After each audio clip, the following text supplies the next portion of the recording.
اسمع معايا كده وسمعنا الصلاة على النبي. شوف النبي بيقول ايه في القرآن بس بعد ما توحد الله. البيت الذي يقرأ فيه القرآن يتسع لأهله ويكثر خيره وتحضره الملائكة وتطرد منه الشياطين. كمان مرة بس بعد ما تدفع الرسوم اللي هي الصلاة على النبي. خد بالك، البيت الذي يقرأ فيه القرآن ربنا بيديله 4 جوائز. 4 جوائز. الجائزة الأولى يتسع لأهله، الثانية يكثر خيره، الثالثة تحضره الملائكة، الرابعة تطرد منه الشياطين. وحد الله رب العالمين. لا اله الا الله، لا اله الا الله. يتسع لأهله. يتسع لأهله يعني واحد ساكن في الطل لما يقرأ القرآن هيبقوا 3. ما احنا عايزين نعرف ايه مقصد رسول الله من هذا. يتسع لأهله يعني البيت اللي فيه أوضة هيبقوا 2 واللي فيه 2 يبقوا 3. زي الاثنين اللي نايمين على الرصيف. فهو في واحد بيقول لي اللي نايم جنبه على الرصيف ما تتاخر شويه وسع شويه. قال لي وسع لك فين؟ انت عايز انام في الشارع؟ قال لي طب ما انت نايم فين؟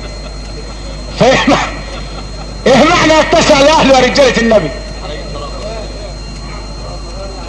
ان ربنا يلقي راحه البال في نفوس الساكنين.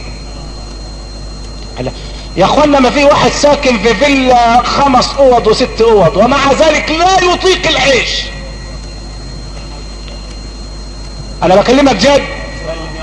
انا مرة زرت واحد عشان حل مشكلة لقيت عنده 5 اوض صالون. كل ما حاول فوضى يقول لها لسه قدام. قلت له يا ابني وانا ماشي في شقة ولا في الترسانة ولا ماشي في الاستاد ولا في. ومع ذلك حياتهم كلها مشاكل. واحد تلاقيه ساكن في اوضه هو واولاده وربنا موسعها عليهم كأن عرضها السماوات والارض وعايشين في راحه وكويسين. وساعة ما يجي وقت النوم يقول اللهم اسلمت نفسي اليك ووجهت وجهي اليك وفوضت امري اليك والجأت ظهري اليك رغبة ورهبة اليك لا ملجأ ولا منجى منك الا اليك. امنت بكتابك الذي انزلت ونبيك الذي ارسلت. وساعة ما يقول الكلمتين دول يحط راسه على المخدة على طول يشد مجري يسحب يغربل زي القطر بتاع اسكندرية الديزل دي. الراجل يفتح له باب الحديد ما يربطش الا في سيدي جابر خلاص ما يقومش الا على اذان الفجر.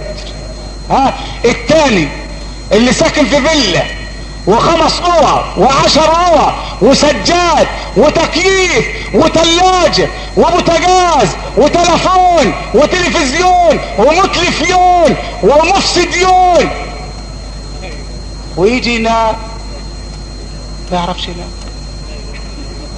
هات علبة المهدئات اللي اسمها ترنتلفيرة مش عارف اسامي والله ما تعرف. ياخد الحباية ما فيش فايدة. طب هات الحب بتاع انت توهد هات اسامي ما تعرفش طلعوها منين.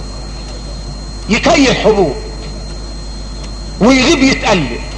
مرة يحط دماغه على المخدة ومرة يحط المخدة على دماغه. مرة ينام تحت السرير ومرة يحط السرير فوق راسه. مرة يحط المرتبة. مرة ينام على السلة. مرة ينام جنب صفحة الزبالة مش عارف. وبعدين يفكر ما بينامش ليه. ايه اللي بيلا منامه؟ اذان الفجر. ايه اذان الفجر.